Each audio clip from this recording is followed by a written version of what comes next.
Ladies and gentlemen, welcome to Chanel Jasmine, the best novel Chanel for romantic stories. Hai guys, selamat datang di channel Jasmine, channel terbaik untuk menyimak novel-novel romantis. Mohon dukung channel ini dengan subscribe, like dan share video-video yang ada di channel ini. Terima kasih.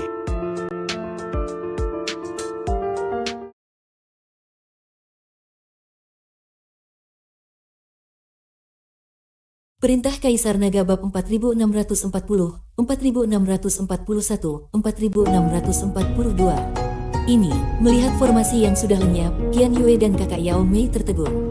Terutama Qian Yue, yang langsung terkejut setengah mati. Kepalanya berdengung keras, benar-benar tidak bisa percaya dengan apa yang baru saja terjadi di depan matanya. Formasi yang ia anggap tak tergoyahkan itu ternyata dengan mudah dihancurkan oleh Dev. Perlu diketahui bahwa formasi itu dibuat dengan susah payah oleh Master Luan, yang telah menghabiskan banyak tenaga untuk menyelesaikannya. Bahkan Qian Yue sendiri pernah mencoba, tetapi meskipun sudah mengerahkan seluruh kekuatannya, ia tidak mampu menggerakkan formasi tersebut sedikit pun. Namun kini, Dev dengan mudah menghancurkan formasi itu. Ini benar-benar di luar nalar. Dia tidak tahu bagaimana Dev melakukannya. Aku sudah bilang, formasi ini sama sekali tidak bisa mengurungku. Dev melangkah perlahan menuju ke arah Qian Yue.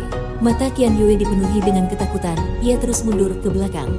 Sementara itu, kakak Yao Mei gemetar hebat dan tidak bisa bergerak sama sekali. Pada saat ini, kedua orang itu benar-benar merasa putus asa. Jika bahkan formasi itu tidak bisa mengurung Dev, maka mereka berdua tentu tidak akan mampu menghentikannya. Serang dia, tangkap dia. Qian Yue berteriak keras, memerintahkan para kultivator dari keluarga Qiu untuk menyerang Dev. Sekarang, yang bisa mereka lakukan hanyalah menahan Dev sampai Qiu Tu dan Master Luan tiba.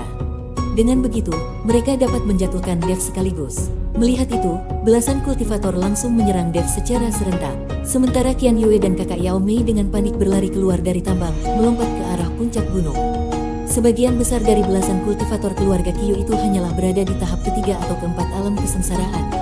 Bagi Dev, mereka bukanlah ancaman sama sekali. Namun, untuk mencegah tambang batu spiritual abadi rusak, Dev segera bergegas keluar dari pintu gua tambang. Melihat itu, belasan kultivator itu juga mengejar dengan tergesa-gesa. Mereka mengira bahwa Dev melarikan diri karena takut. Namun, begitu mereka keluar dari pintu gua, mereka melihat Dev melayang di udara, berdiri diam menunggu mereka. Belasan kultivator itu saling pandang sejenak, lalu kembali menyerang Dev. Segerombolan semut bodoh. Dev mendengus dingin, telapak tangannya segera menyala dengan api dahsyat, lalu melancarkan satu pukulan. Boom! Api yang membara menyelimuti seluruh area, membakar habis belasan kultivator itu dalam sekejap. Ah! Jeritan memilukan bergema tanpa henti. Belasan kultivator itu semuanya terbakar oleh api tersebut, dan tubuh mereka berjatuhan ke jurang.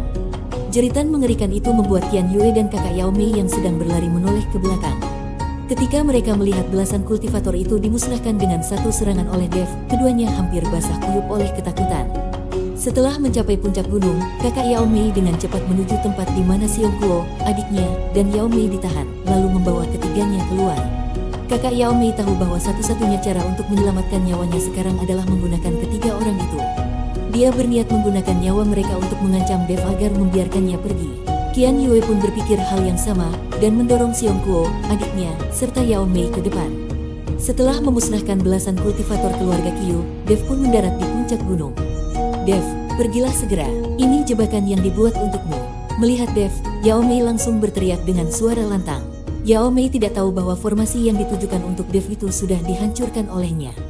Dev, lepaskan aku, demi adikku, dia masih mencemaskanmu. Kakak Yao Mei berkata kepada Dev. Dev, jangan mendekat lagi, atau aku akan membunuh ketiga orang ini. Qian Yue mengancam Dev dengan nyawa Xiong Kuo, adiknya, dan Yao Mei. Kau ingin membunuh mereka bertiga? Apa hubungannya dengan aku? Kami tidak punya hubungan apa-apa. Kalau kau membunuh mereka, justru aku tidak perlu membagi tambang batu spiritual abadi ini dengan mereka. Dev menjawab dengan nada acuh tak acuh, melanjutkan langkahnya tanpa berhenti. Mendengar itu, Qian Yue menjadi sangat panik. Jika nyawa ketiga orang itu tidak bisa mengancam Dev, ia tidak tahu lagi apa yang harus dilakukan untuk menghadapi Dev. Anak muda, akhirnya kau datang. Aku sudah lama menunggumu. Saat itu, suara Qiu Tu terdengar hanya dalam sekejap. Qiu Tu dan Master Luan melesat ke tempat Dev berada, mendarat tepat di hadapannya. Tuan Qiu, akhirnya kau datang. Formasi ini sudah dihancurkan oleh Dev, sama sekali tidak mampu mengurungnya. Mata Qian Yue langsung bersinar, seolah-olah melihat penyelamatnya. Ketegangan yang ia rasakan sebelumnya mulai mereda, dan wajahnya kini dihiasi senyuman lega. Kakak Yao Mei juga menghela napas panjang, merasa sedikit tenang. Dengan kedatangan Qiutu dan Master Luan, mereka tidak perlu lagi takut pada Dev. Qian Yue, tenanglah. Karena kau telah tunduk kepada keluarga Qiu kami tentu akan melindungimu sepenuhnya, ujar Qiutu dengan penuh keangkuhan. Dia benar-benar lupa bahwa sebelumnya dia pernah dikalahkan oleh Dev. Namun, dengan kehadiran Master Luan, dia yakin bahwa dengan bekerja sama, mereka berdua pasti bisa mengalahkan Dev. Kau pasti Dev, bukan? Mampu menghancurkan formasi milikku, kau memang punya sedikit kemampuan. Tapi jangan berpikir bahwa hanya karena kau menghancurkan formasi itu, kau layak menyombongkan diri di hadapanku. Formasi yang aku buat sebelumnya hanyalah yang paling dasar. Walaupun kau berhasil menghancurkannya, tidak ada yang perlu dibanggakan, ujar Master Luan sambil menatap Dev dengan ekspresi meremehkan. Apakah aku menyombongkan diri? Dev tersenyum kecil. Jika aku mau menyombongkan diri, kau pasti sudah mati sekarang. Kurang ajar, kau hanya seorang kultivator di tahap awal alam Mahayana, berani-beraninya bicara seperti itu padaku.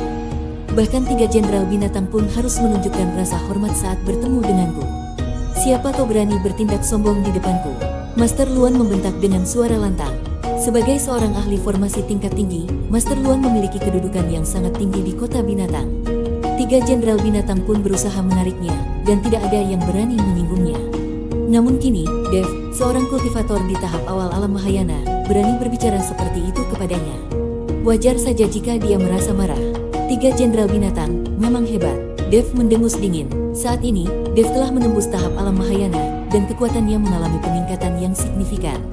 Bahkan menghadapi kekuatan 3 jenderal binatang yang berada di tahap ke-8 alam Mahayana, Dev sama sekali tidak gentar. Anak muda, kau benar-benar terlalu sombong. Hanya karena kau bisa melawan seseorang di atas tingkatmu, kau pikir bisa meremehkan 3 jenderal binatang. Aku beritahu kau, keluarga Qiu kami adalah pemimpin di antara 3 jenderal binatang. Ayahku telah mencapai puncak tahap ke-8 alam Mahayana, dan akan segera menembus tahap ke-9. Selain itu, keluarga Qiu kami memiliki 3 kultivator di tahap ke-6 alam Mahayana, lebih dari 10 di tahap ke-5 alam Mahayana, dan puluhan lainnya di bawah tahap ke-5. Dengan kekuatan sebesar itu, apakah kau pikir seorang kultivator kecil di tahap awal alam Mahayana seperti dirimu mampu melawan kami? Qiutu berbicara dengan nada penuh keangkuhan, membanggakan kekuatan keluarganya. Di kota binatang, kekuatan seperti keluarga Qiu adalah salah satu yang terkuat. Meskipun Qiutu tahu bahwa Dev cukup kuat, namun baginya, kekuatan individu Dev sangat kecil dibandingkan dengan seluruh kekuatan keluarga Qiu. Qiutu memandang Dev dengan penuh kesombongan, berharap melihat rasa takut di mata Dev. Menurutnya, tidak peduli seberapa hebat Dev sebagai seorang jenius, seberapa mampu dia melawan seseorang di atas tingkatnya, atau bahkan jika dia memiliki pedang spiritual, pada akhirnya dia tetaplah seorang kultivator tahap awal alam Mahayana. Kekuatan sebesar keluarga Qiu bukanlah sesuatu yang bisa digoyahkan oleh Dev. Dev menatap Qiutu tanpa berkata sepatah kata pun. Keheningan singkat menyelimuti tempat itu. Qian Yue dan kakak Yao Mei mengira bahwa Dev ketakutan. Wajah mereka pun dipenuhi senyuman puas. Jika kekuatan keluarga Qiu kalian hanya sebatas itu, aku seorang diri cukup untuk memusnahkan kalian. Dev berkata dengan tenang. Jika dia masih berada di tahap ke-9 tribulasi, mungkin dia tidak akan berani mengucapkan kata-kata sebesar itu. Namun, dengan kekuatan alam Mahayana yang telah ia capai sekarang, mengerahkan seluruh kemampuannya untuk menghancurkan keluarga Qiu bukanlah hal yang mustahil. Baginya, kultivator tahap ke-5 atau ke-6 alam Mahayana hanyalah anak kecil. Ancaman yang sedikit serius hanyalah Qiu Wanxing, pemimpin keluarga Qiu, yang berada di tahap ke-8 alam Mahayana. Kota binatang ini tampaknya sudah terlalu lama tertutup dari dunia luar, sehingga tidak menyadari seperti apa dunia luar sebenarnya. Belasan kultivator tahap ke-5 dan ke-6 alam Mahayana masih berani bersikap sombong seperti itu. Hahaha, kau benar-benar terlalu sombong, apa kau tidak takut lidahmu terpeleset karena angin kencang? Qiutu tertawa terbahak-bahak, semakin arogan Dev, semakin Qiutu memandangnya rendah. Dalam pikirannya, orang yang benar-benar kuat tidak akan pernah bertindak seperti itu. Hanya mereka yang suka membesar-besarkan diri yang berani bicara seperti itu. Tuan Qiu, izinkan aku, tanganku sudah gatal ingin melawannya. Master Luan, yang sudah lama merasa gatal mendengar omong besar Dev, menawarkan diri untuk menyerang. Bagaimanapun, ia merasa perlu membuktikan dirinya. Lagi pula, formasi sebelumnya memang telah dihancurkan oleh Dev. Jika dia gagal mengalahkan Dev kali ini, reputasinya akan benar-benar hancur. Master Luan, silakan. Qiutu mengangguk. Tatapan Master Luan berubah tajam. Dia mulai membentuk serangkaian tanda tangan dengan cepat, melantunkan mantra kuno yang misterius.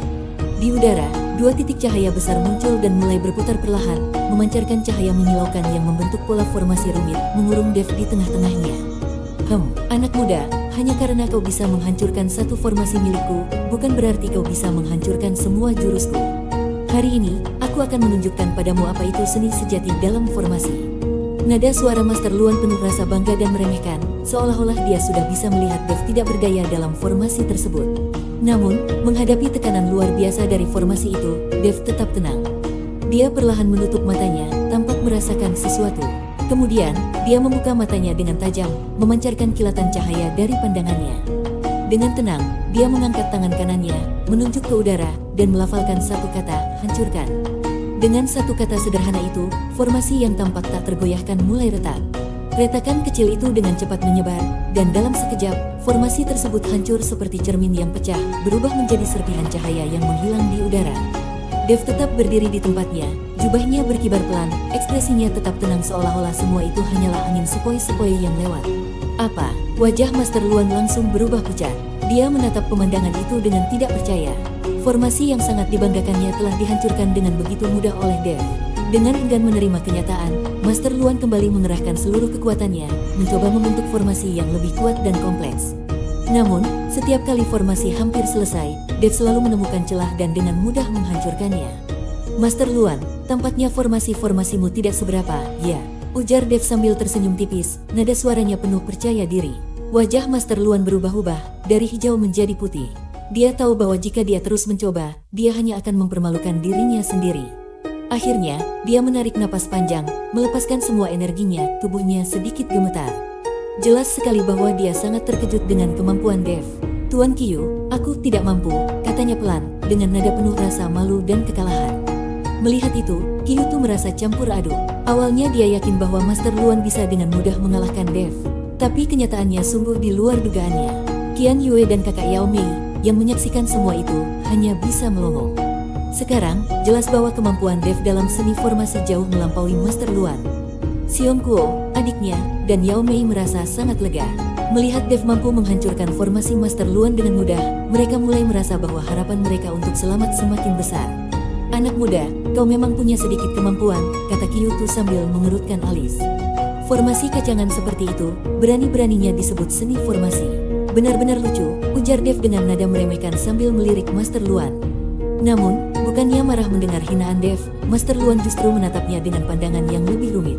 Tuan muda, kau telah masuk ke dalam jebakan. Tiba-tiba, senyuman licik muncul di wajah Master Luan. Bersambung.